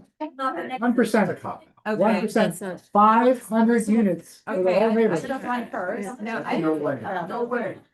No, what's your data? Yeah, all right, we have to bring it together, okay. Okay, excuse me, we're an hour and a half into the meeting and the only way I can address everyone's questions is if we reduce the cross talking. Paul, were you done? I'm basically done. I mean, it's, Okay. there's no good answer, but you know, it's like, we can't control it either. No, I can't. I have to go to those who haven't. I'm sorry. Yeah, someone We're who just- hasn't. Staley, please. I think that a lot of the concerns voiced in this room are valid, right? There are a lot of priorities that are being juggled here. And it can be tough to figure out which priorities are most important and carry the most weight. But that's like what our board is here to do, right? No project is perfect, right? No proposal is perfect. But the reality is that rents are rising in this neighborhood. They're driving out people like Max, who, you know, they're impacting seniors on fixed incomes. And the way that rents are controlled is by adding to the supply of housing that's available, right? So that's supply and demand, that's economics, right? You build a building like this, it helps hold down rents in older buildings, right? Because it creates less demand for those buildings because now there's more supply available. So is this project perfect? Would we prefer to have a building that is 6 stories high and fits perfectly in the block? Of course we would, right? A building that fits perfectly and also has 300 parking spaces, of course, that would be wonderful, right? It's not, it won't happen, right? It's not economically feasible. These gentlemen have to build a building that makes sense financially. And the rezoning allows them to do that. And to me, if I had to juggle the priorities, right? I would prioritize keeping our neighborhood affordable for people like Max, keeping it affordable for young people and for seniors, over looking at a building that's 5 stories taller than it would be otherwise.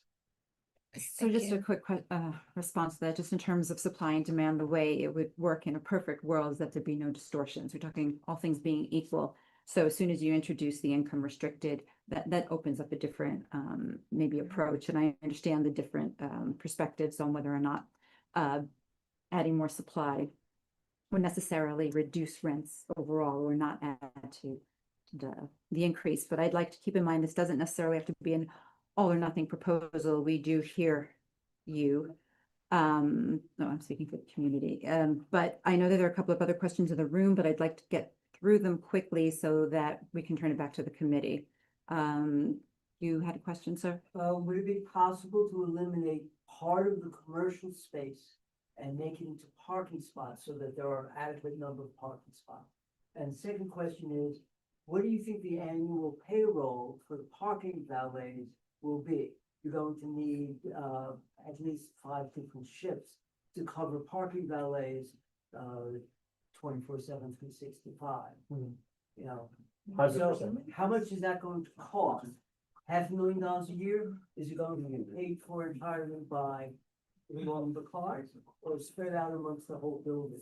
The way that it generally works is in a larger format like this, you hire a parking operator like a Metropolis or a Park NYC. They come in, they have an A to Z system where now it's all done digitally also. So it's almost completely seamless. We just integrated into one of our properties. You come with an iPhone, you scan, you go in, it takes less than 1 full second. So now, let me, so it's attended 24/7 by multiple attendants and they work on different shifts. But 24/7 on locational. They're not spread out amongst many different locations. No. You have a booth with multiple attendants. Right. And then the supply will dictate, the demand, will dictate. The annual contract. That I don't know. It gets handled by them. It gets handled by that third party. Thank you. Okay, The thank you. original Okay. question was, can you eliminate commercial space and put in? So industrial? that's something that we would have to think about and go back to the drawing board, but if that's something that this whole community said was something we would absolutely love to see, it would definitely be something we would go, run the numbers on, look at our performa and say, does this make sense? Is this financially feasible? But that's the exact kind of communication that we would like to see and have with you guys to determine what the best course of action here is. Thank you. There was one other question over here. I was gonna say, it's hard to believe that anybody, it's 3 times that we said about how there's been no building or construction in Bay Ridge in the last 15 years. That's the farthest thing from the truth. What have we seen here from Hall, those homes that were leveled 99th Street along this Marine or Third Avenue. Yeah, those are all condos. It's all condos. Yeah, well, It's all but condos. building nonetheless in new construction. It's not rental units. Oh, so you're saying it's No, not no, rental? no, the 1% number would have included that. I mean, it's 500 units is 100% of the existing number of units. That's how many in 15 years has been built. All those streets, all those. Everything that you've ever seen built around here goes in that 1%. And we have a lot too, 13, we have a lot of sites that are I mean, active. Okay, we could go into that, but I'm sorry, your hand went up first. I have the question about just the concept of it. Does the commercial space depend on who you get? Are you just making a blank commercial space and then bring somebody in? Or will you have somebody in mind when you build the space? We had someone in mind originally, but now judging by your reaction, they're no longer in mind. Well, I think that's why I'm asking. No, listen, it's gonna be, it's a give and take with you guys, because again, ultimately, you guys know what you want in the community. If you tell me, Daniel, we like the apartments, but we hate the retail use that you're predicting, make it a dry use. Then I have to go back, see if there's even a need for something like that, because as Century 21 looked at, there might not be a need for something like that. So I might just have to go and see Yeah, if it's it just makes the sense to do same, commercial at all at that point. These are all things that we can discuss and can be thought of, but I need to, have a correspondence, obviously, in order to do so. Yeah. And the other thing I just wanted to point out, it's every traffic, I get it. I live off of on Wogan, so I'm right there where all the traffic comes up. My issue actually is less with 94th, which is gonna be a disaster. It's 94th, but between 4th and 5th, which is the triangle, and it's Right. only 4 cars fit up there. Right. So if you're trying to get to the Belt Parkway, if you're trying to go to 3rd Avenue, if you're trying to get on 4th Avenue, the buildup there, I think if you were, anecdotally around during a traffic study, if you were to sit there and watch that during a morning commute, that's not fun. So understand that it's more than just like, cars coming off the Verrazano. That is a real problem and a real egress that I don't understand how would be alleviated or not made worse by the project that you're proposing. Thank you. You had the questions? If you built a 6-story building with 100 apartments, with 100 parking spots underneath, wouldn't make money No, doing it? the parking spots kill the whole thing. So they really don't do that. I would do no park, zero. Why can't you Unfortunately, put a parking underneath the 6-story building? because it's too expensive to do so. It costs But tremendous. now with 11 stories? Yeah, with the amount of apartments that Yeah, we're building and the rent growth that Because you can if generate. Compound building and parking, yeah. If you took 100 of them, I bet 90 would say. Those are they want condos or 11 co-ops, but stories there's parking. up there. Not that long With ago. 300 apartments. I mean, I'm just, And the sewer. I don't know going the down cost of bottom, things, but, you know. And the subway. okay, so I think we have to. I need to close the public session now. Turning back to the committee. I would like to reiterate, we are discussing the zoning this evening. Again, we are not opposed to development. I think we have all agreed that we have a responsibility to maintain the contextual environment.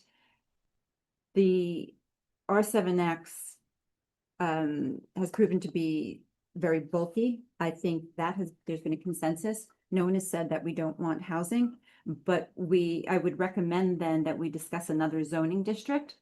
Committee members, if you would consider one of the lower ones, and I understand that there has to be a balance though between what is feasible for the developers and then also what makes sense in the community.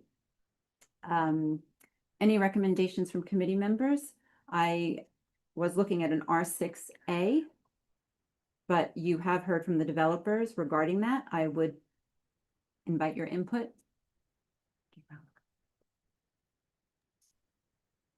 Honestly, if all we get out of an R6A for the community is 100 condominiums, all we're doing is No, that's increasing this. R6B. The R6B. Oh, what does the So the R6A give let us? me, I'll share the, wait, I'll share the screen. If I can say a couple things. Please. So we've thought a little bit about this and looked at the differences between R6B and R6A. And it's kind of like what I was saying a little bit earlier, that there's small, medium, and large. We can do 100 as of right. It would be luxury condominiums. We can do 200 under R6A, and 30% of that would be affordable. And that's a little bit of a non-starter for us. And then R7A, R7X, which is what we propose. Sorry, there's R7A in there also, which is 5. And then R7X, which is 6, which is what we proposed. I think, R7A starts to become realistic, but R6A is essentially a non-starter on account of the fact that you go from 2.0 to 4.0, but then 1.2 of the difference needs to be subsidized. So you're really only adding 0.8. So there's no there. The 0.8 doesn't pay for parking. It doesn't allow us to do the commercial because the commercial gets offset by the residential allocation. So the R6A, just the numbers don't work. There's no ROI there. I don't know if There's no ROI at R6A. I'm sorry. Is that what I'm hearing? Yes, Correct. So the floor is now the floor is R7A. Right. Correct or not? I think that Stephanie, I think the committee can discuss, what the zoning districts that we have before us, and the recommendation in the context of what you see here. I think the committee should take a look at that. I don't know if we want to do it back and forth with the developer. I think the committee should focus on, the comments at hand, the overall picture, and a look at what is before us, right? So then, okay, but Ralph, I thought I saw your hand up. If you had, no. Nothing, okay. Yeah, sorry, I did have my hand up, but Carmelo kind of addressed it, so I think I'm okay. Addressed. The question that I had, it was similar to what Carmelo had asked, yeah. Okay. Then I need to ask the committee though first, what's in front of us is the R7X. I'm sorry, Stephanie, what was the question? What is in front of us without discussing any other zoning districts is the R7X. Which, I mean, we've heard all of the input from both the developers, the applicants, and then the community. And also, in the context of this application, it is for this one zoning lot. So there were questions about the green fast track for this one lot, this one section. So maybe the committee wants to look at not only this block, but we heard a lot about precedent, what the impact would be to the entire block. Should there be other zoning on this block, and in the area, we talked about neighborhood plan. Right. I would recommend looking at this not just as an individual lot. I would prefer to see this as part of a neighborhood plan. Stephanie, I agree with that, because what's going to happen is we're going to get the domino effect where one lot after the other is just going to do what they're doing. So I think we do need to look at the big picture. That's why we need to get ahead of it. Agreed. Okay, Barbara, you had a comment? She's muted. Oh, Barbara, you're muted.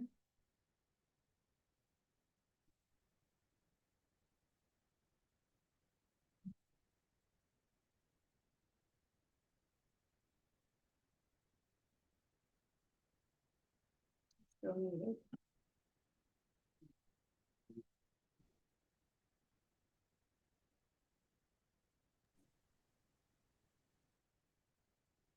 Do you have it, Barbara? No, she's not. Bob, if you hit the space bar, I know she looks like she's on her phone. Oh, All right, maybe we can. any other committee members?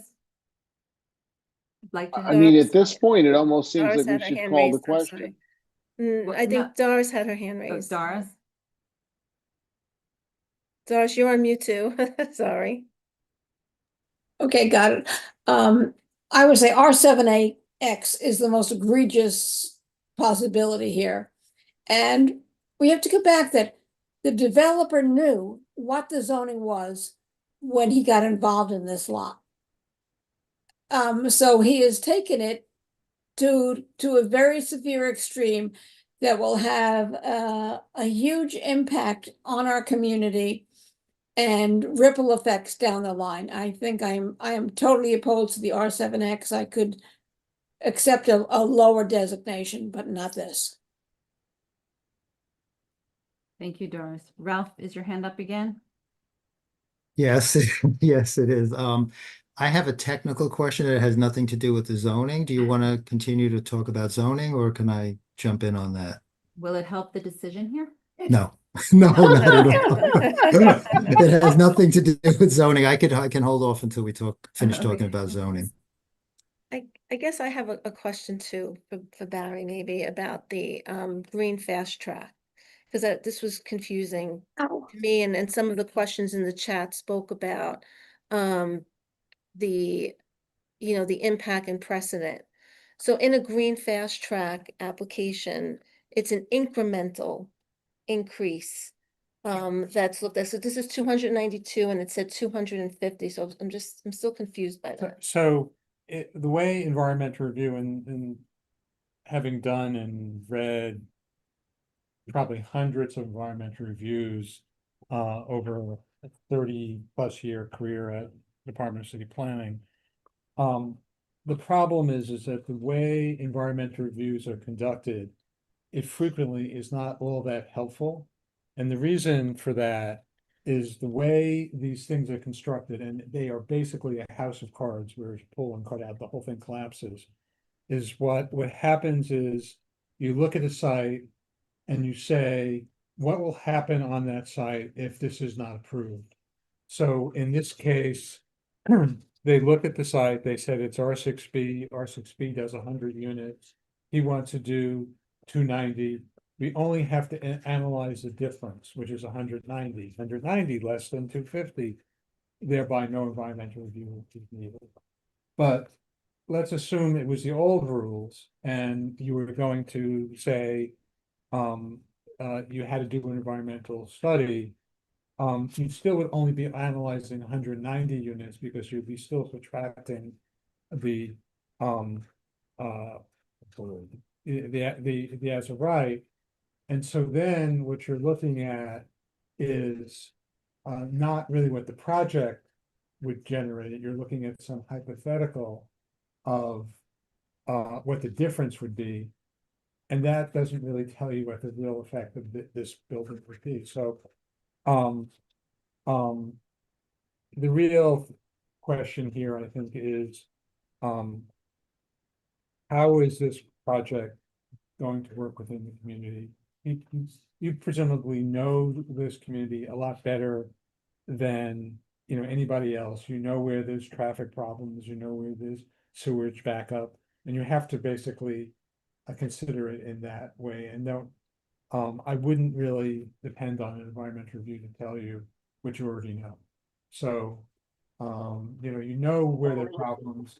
If there are places where the city should be doing a better job, and it's really not fair to the developer to make them sort of deal with problems that really have nothing to do with them, but have to do with the city not doing its job.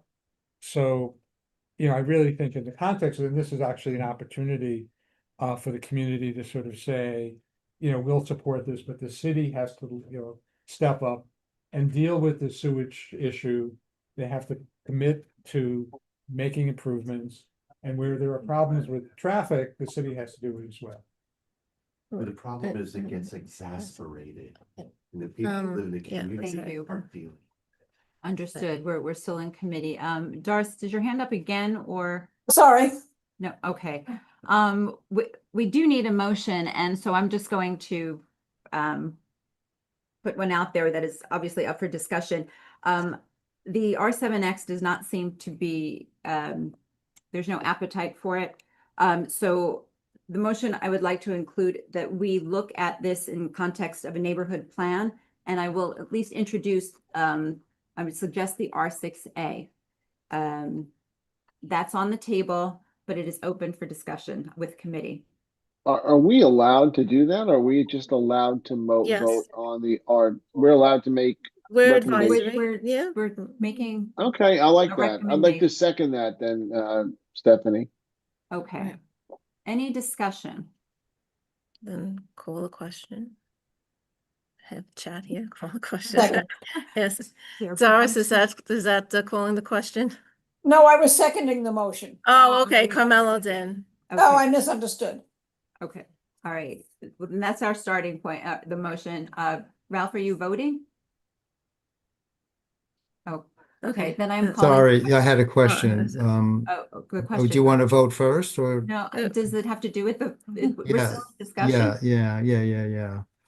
Just quickly, they had said something about when they went to I can't remember if it was 6A or 7A, that the affordable housing component went up to 30%. I'm just wondering why, I didn't catch why it would go up to 30%. Why couldn't it stay at 25?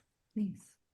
If I could try and explain that again, R6B is 2.0, right? That's the condominium project that we would build if you said no completely, Right. okay? And if we go to R6A, the difference is 1.9, right? Because R6A is 3.9.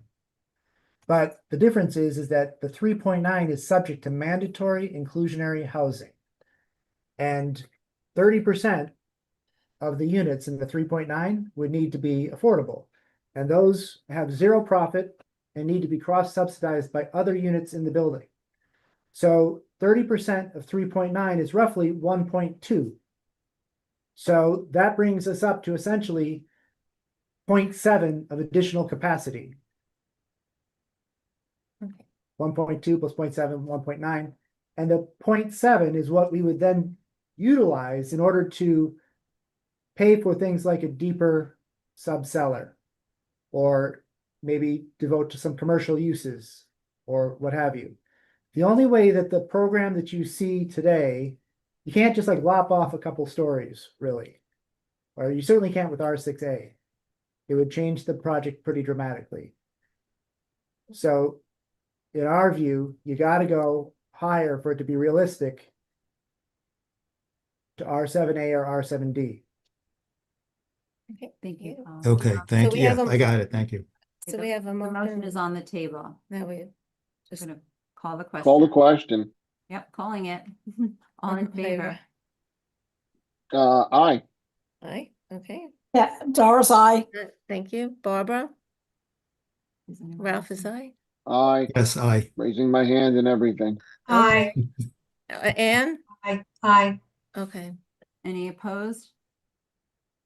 Abstentions, recusals. Thank you. The motion passes. Thank you very much Well, for, in terms of Yeah. next steps, so this motion will be presented before the board at the May 18th meeting at 7 p.m. and information is posted on our website. and at that meeting, we'll proceed with the public hearing. Right, it's a correct? public hearing, there's a public session, so everyone's welcome to come if you like. That is at the Bay Ridge Center, which is 15 Bay Ridge Avenue. Is it virtual or only in person? It is only in person. If I could just say one thing. Absolutely. So first and foremost, a lot of you guys were second timers. I know you were here. I know that this means a lot to you, and I appreciate the fact that you guys came down here on a weekday, late at night, and you are voicing your opinions. That matters, and I respect that, and I appreciate it. I hope we can come to some sort of agreement that benefits the community and is economically feasible for me and my team. But I do appreciate your time, and thank you guys for coming and spending the time here. Thank you. Thank you very much. All right. Thank you. Go up again or? No, I think she's Okay. good. So I'd like Thank to